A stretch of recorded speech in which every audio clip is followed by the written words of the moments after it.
नमस्कार दोस्तों, मेरा नाम जय कुमार तिवारी है। मेरा YouTube चैनल में आपका स्वागत है। दोस्तों, मैं आवास एवं शहरी नियोजन विभाग से सेवानिवृत्त सहायक अभियंता हूं। आज मैं बात करूंगा कि अगर आप किसी डेवलपमेंट अथॉरिटी से, चाहे वो हाउसिंग की डेवलपमेंट अथॉरिटी हो जैसे लखनऊ विकास प्राधिकरण, कानपुर विकास प्राधिकरण, गाजियाबाद विकास प्राधिकरण, या कोई इंडस्ट्रियल डेवलपमेंट अथॉरिटी हो जैसे नोएडा, ग्रेटर नोएडा, यूपी सीडा या ईडा, इनके बेचे हुए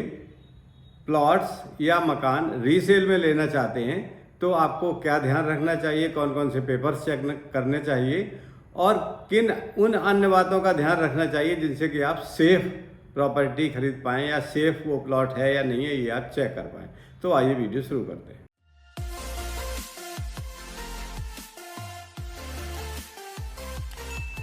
दोस्तों, हमारे एक व्यूअर हैं जिनका नाम है शिवम कुमार बाई 4K। इन्होंने कमेंट किया था कि सर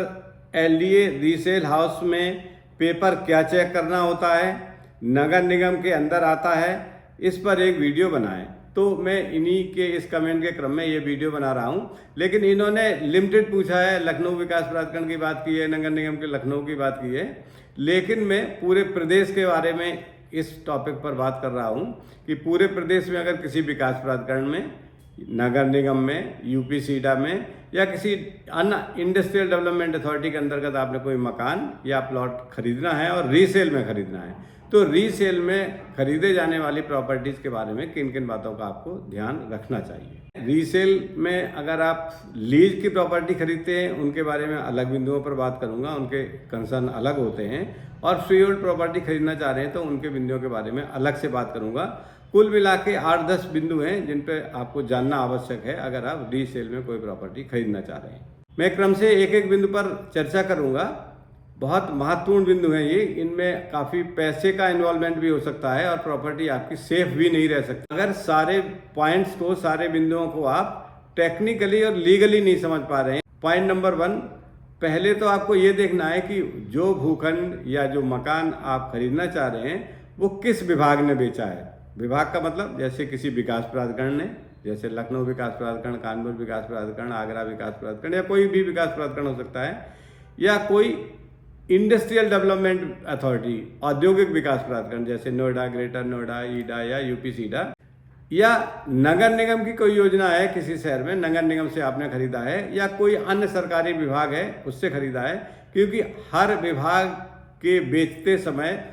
उनकी शर्तें अलग अलग हो सकती हैं और उनके नियम अलग हो सकते हैं। क्योंकि जो इंडस्ट्रियल डेवलपमेंट अथॉरिटीज़ हैं वो इंडस्ट्रियल डेवलपमेंट एक्ट 1976 के अंदर गवर्न होते हैं। जो हाउसिंग की डेवलपमेंट अथॉरिटीज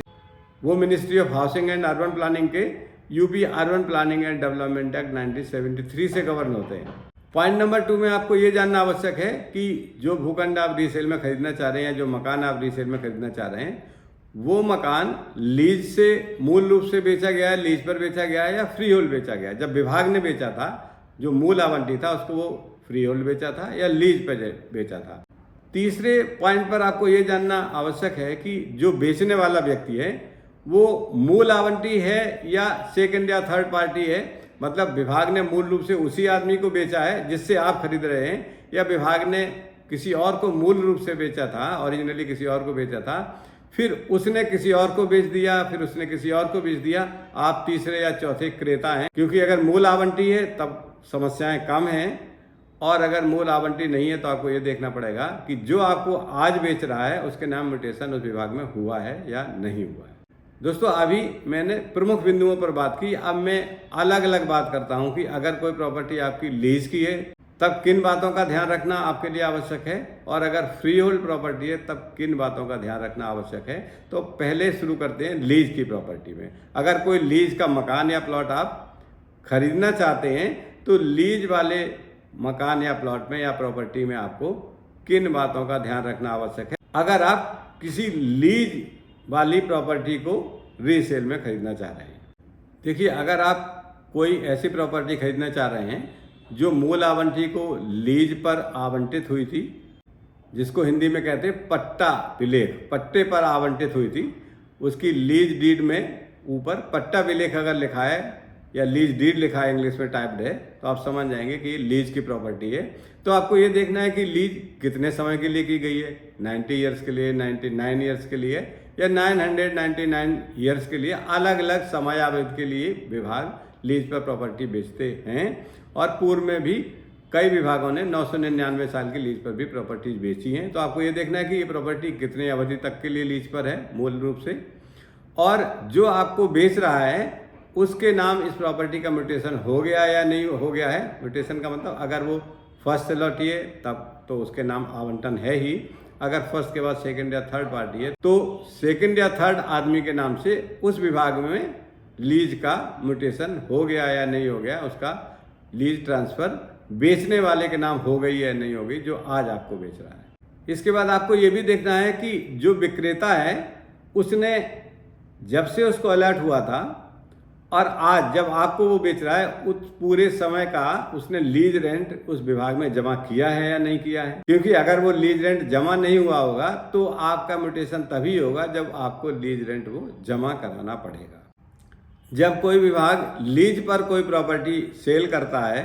तो उसमें कुछ शर्तें रहती हैं, तो आपको ये भी देखना है कि उन शर्तों में क्या लिखा है। कोई ऐसी शर्त तो नहीं है कि भविष्य में वो लीज रिन्यू नहीं होगी, एक निश्चित समयावधि के लिए या निश्चित काम के लिए किसी पर्टिकुलर यूज के लिए वो लीज की गई है और भविष्य में वो रिन्यूएबल है या नहीं है। ऐसा तो नहीं कि शर्तें लिखी हो कि लीज उसकी खत्म हो रही है या निकट भविष्य में 1-2 साल में खत्म होने वाली है और इसका लाभ उठा के और आप नहीं समझ पा रहे हैं, विक्रेता आपको लीज अवधि खत्म होने से कुछ समय पहले बेच दे और आपके समय आते आते वो लीज खत्म हो जाए और विभाग उस लीज को खत्म करके रिज्यूम कर लेगा, प्लॉट वापस ले लेगा। तो ये भी आपको ध्यान में रखना है, देखना है कि किन शर्तों के लिए, कितने समय के लिए और किस लीज रेंट पर प्रॉपर्टी मूल रूप से आवंटित व्यक्ति को आवंटित की गई थी, बिक्री की गई थी या लीज डीड की गई थी। और अगर सेकंड या थर्ड ओनर है, लीज ट्रांसफर की गई है पहले, तो सभी लोगों का म्यूटेशन हो गया है या नहीं हो गया है। ऐसा तो नहीं कि बिना म्यूटेशन के ही आपको वो बेचना चाह रहा हो, वो डीड आपकी वैलिड नहीं मानी जाएगी। इसके बाद एक और महत्वपूर्ण बिंदु है कि भले ही उसकी मान लीजिए लीज रेंट जमा है, लीज पर है, पहला व्यक्ति बेच रहा है या दूसरा बेच रहा है, उसने अपने नाम म्यूटेशन करा लिया है, तो आपको ये भी देखना है कि उस भूखंड पर या मकान बना हुआ है तो मकान एज इट इज है या नहीं है, कोई अवैध निर्माण तो नहीं किया गया है, या जो भूखंड मूल रूप से लीज पर आवंटित किया गया है उस पर नक्शा पास करा के भवन का निर्माण किया गया है निश्चित अवधि में या नहीं। क्योंकि लीज की शर्तों में लिखा रहता है कि आपको 2 साल में या 5 साल में, जो भी शर्तें हैं, इतने समय में आपने प्लॉट पर निर्माण कर लिया है या नहीं कर लिया है। अगर नहीं किया गया है नक्शा पास कराने के उपरांत निर्माण, तो आपको अनिर्माण शुल्क भी देना पड़ेगा। क्योंकि उस शर्तों में ये तय है कि अगर आप इतने समय में निर्माण नहीं करेंगे तो आपकी लीज कैंसिल की जा सकती है या अनिर्माण शुल्क के रूप में आपसे एक धनराशि पर ईयर प्रति वर्ष के दर पे आगणित की जाती है, वो अनिर्माण शुल्क भी आपसे लिया जा सकता है। और ये अनिर्माण शुल्क की दर काफ़ी अधिक होती है। अगर कोई भूखंड, एक अनुमान के अनुसार, अगर कोई भूखंड लखनऊ विकास प्राधिकरण द्वारा बेचा गया है और लगभग 10 साल तक उस पर अनिर्माण शुल्क की अगर गणना करें तो सामान्य रूप से जो आज की दर है 10 लाख रुपए के लगभग उस पर अनिर्माण शुल्क लगाया जा सकता है। ये धनराशि हमने अनुमानित बताई है, सभी शहरों में, सभी विकास प्राधिकरणों में, या अवधि के ऊपर निर्भर करती है। मेरे कहने का आशय है कि अनिर्माण शुल्क की स्थिति आपको देखना आवश्यक है क्योंकि इसमें काफ़ी बड़ी धनराशि इन्वॉल्व होती है। ये देखना भी आपके लिए महत्वपूर्ण है कि वास्तव में फिजिकली मूल आवंटी का उस भूखंड पर कब्जा स्थल पर है या नहीं। ऐसा तो नहीं कि उसको लीज में अलॉट हो गया हो प्लॉट और फिजिकली वहाँ कोई अवैध कब्जा हो, उसको मूल आवंटी को कब्जा ना मिल पाया हो तो लीज आपके नाम ट्रांसफर हो भी जाएगी, लेकिन मौके पर कब्जा उसका नहीं है, कोई अवैध वहाँ पर अतिक्रमण हो गया है या किसी अन्य व्यक्ति ने जबरदस्ती, भूमाफिया ने अवैध रूप से कब्जा कर रखा है, तो आपको उस पर कब्जा मिलना कठिन हो जाएगा। ऐसी परिस्थितियों में आप फंस जाएंगे। तो आपको ये देखना आवश्यक है कि जो भूखंड है उसकी आप साइड जाकर भी देखें कि वास्तव में मूल आवंटी का उस पर कब्जा है या नहीं, और आपको तुरंत वो कब्जा ट्रांसफर कर पाएगा फिजिकली या नहीं कर पाएगा। इसके बाद अगर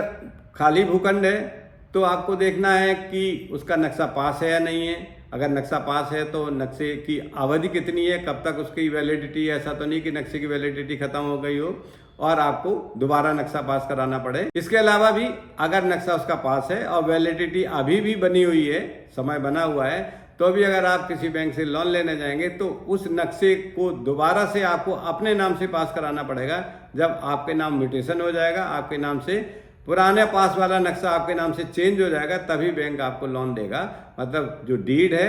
और जो नक्शे पर नाम लिखा है, दोनों में स्वामी का नाम एक ही होगा, तभी आपको किसी बैंक से लोन मिल पाएगा। सबसे ज़्यादा महत्वपूर्ण बात यह भी है कि अगर नक्शा भी पास है, भवन का निर्माण भी कर लिया गया है, मौके पर फिजिकली कब्जा भी है, अन्य कोई प्रॉब्लम नहीं है, म्यूटेशन भी हुआ है, सारी चीज़ें ठीक हैं, लीज का भूखंड है, आप रीसेल में लेना चाह रहे हैं, लेकिन जो मौके पर निर्माण किया गया है वो निर्माण नक्शे के विपरीत है। मतलब अगर वहाँ पर जितना FAR, जितना ग्राउंड कवरेज, जितना भूखंड पर निर्माण पास है उससे अधिक निर्माण कर लिया है, तो आपको वो समन कराना पड़ेगा या कंपाउंड कराना पड़ेगा, तभी आपके नाम लीज डीड का म्यूटेशन होगा, या तभी आपका नाम भूखंड प्राधिकरण के अभिलेखों में या उस सरकारी विभाग के अभिलेखों में दर्ज किया जाएगा जब मौके पर किया गया अतिरिक्त निर्माण जो स्वीकृत के विपरीत है या स्वीकृत के अधिक है वो कंपाउंड हो जाएगा। ये कंपाउंडिंग फीस भी आपको जमा करानी पड़ेगी। जैसा आप लोगों को पता है कि अभी उत्तर प्रदेश सरकार ने housing and urban planning department के जितने भी विकास प्राधिकरण हैं उन सब में कंपाउंडिंग पर रोक लगा दी थी। हालांकि अब इस समय रोक नहीं लगी हुई है, सारे विकास प्राधिकरणों में कंपाउंडिंग हो रही है। हालांकि कुछ विकास प्राधिकरण अभी भी हैं जो पुराने रोक वाले शासनादेश के पालन में अभी भी कंपाउंडिंग नहीं कर रहे हैं। उनके उपाध्यक्ष महोदयों से मेरा विनम्र अनुरोध है कि आप भी अपने विकास प्राधिकरण में एक आदेश पारित करें कि अब कंपाउंडिंग शुरू हो गई है और जो कंपाउंडेबल लिमिट है, जिस सीमा तक समन किया जा सकता है निर्माण को, जैसे 10% FAR अधिकतम कंपाउंड हो सकता है, तो उस सीमा तक आप कंपाउंड करने के लिए अपने विभागीय स्तर पर एक आदेश करें, ताकि वहाँ पर जो कंपाउंडिंग में लगा आपका स्टाफ है, JE है, AE है, वो उस आदेश का पालन करके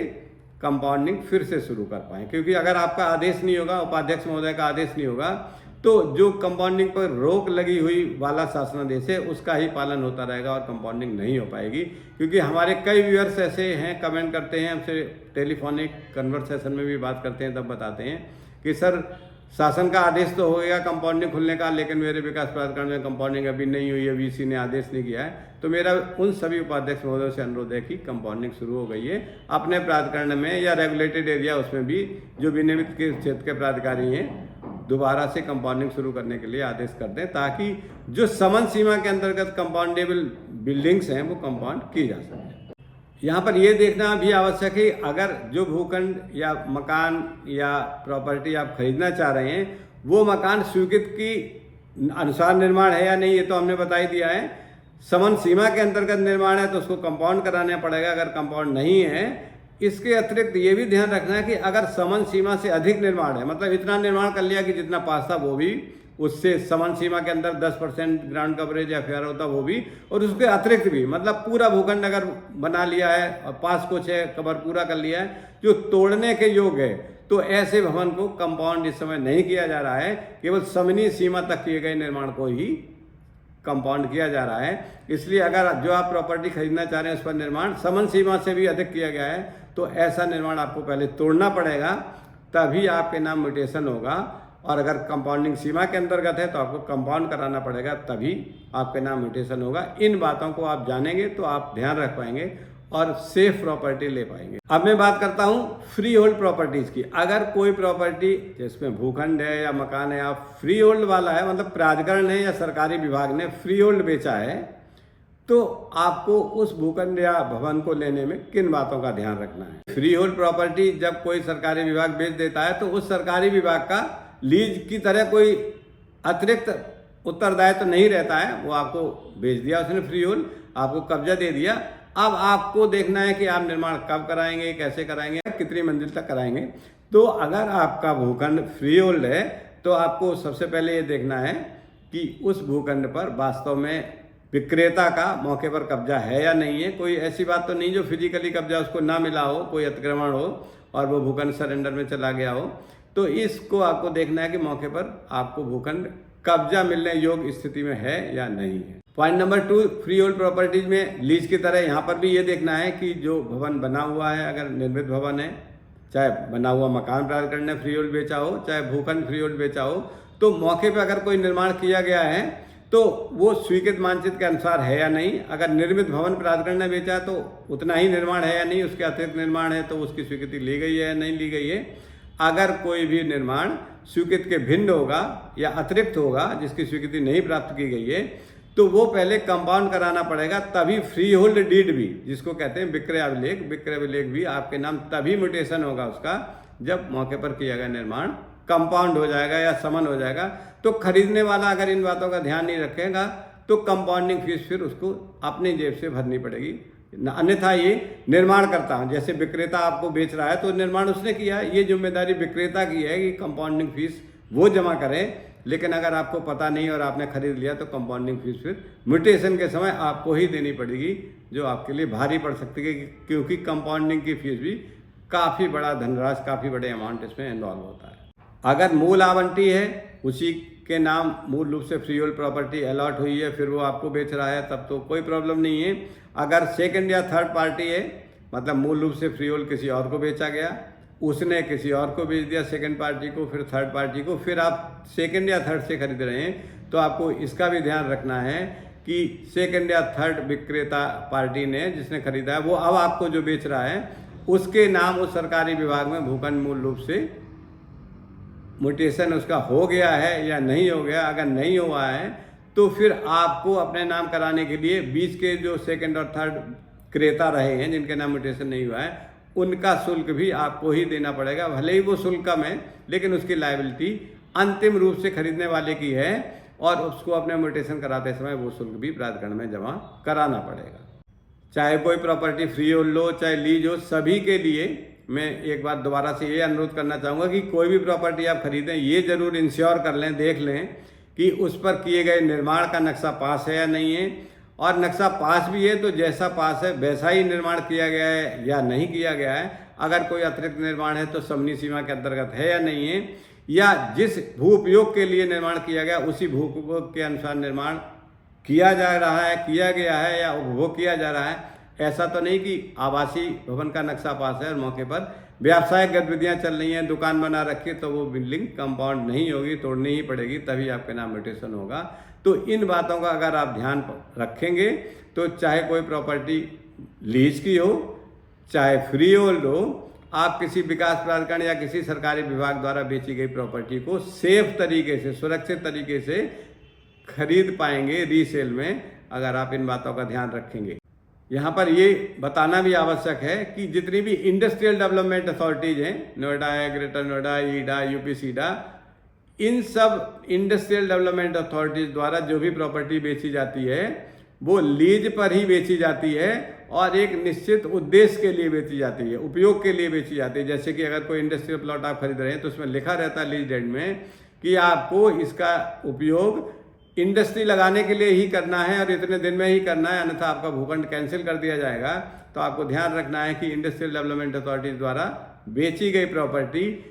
निर्धारित समय अवधि के अंतर्गत उसका उपयोग किया गया है नहीं किया गया है, अन्यथा वो कैंसिल भी हो सकती है। इस बात की भी जांच आपको प्रॉपर्टी खरीदने से पहले करनी है। जबकि जो हाउसिंग की डेवलपमेंट अथॉरिटीज हैं उनमें शुरू में काफ़ी पहले जब शुरुआत हुई थी, विकास प्राधिकरण खोले थे, उस समय प्रॉपर्टी लीज पर ही बेची जा रही थी और इस समय सभी विकास प्राधिकरण द्वारा फ्री होल्ड प्रॉपर्टीज ही बेची जा रही हैं। लेकिन पुरानी लीज पर बेची गई प्रॉपर्टीज का फ्री होल्ड करने की प्रक्रियाधीन है। लेकिन ये ध्यान रखना आवश्यक है कि लीज पर बेचे जाते समय लीज डीड में किन किन शर्तों का उल्लेख किया गया है। कोई ऐसी शर्त तो नहीं लिखी है जिससे कि वो प्रॉपर्टी लीज वाली फ्री होल्ड होने में असमर्थ हो, मतलब उसको फ्री होल्ड ना किया जा सकता हो या लीज का रिन्यूअल भविष्य में ना किए जाने वाला हो। तो अगर इन बातों का आप ध्यान रखेंगे तो प्रॉपर्टी सेफ आप खरीद पाएंगे। दोस्तों, इस सूचना के साथ ये वीडियो यहीं समाप्त होता है। अगले वीडियो में किसी महत्वपूर्ण बिंदु पर फिर आपसे चर्चा करेंगे। नमस्कार।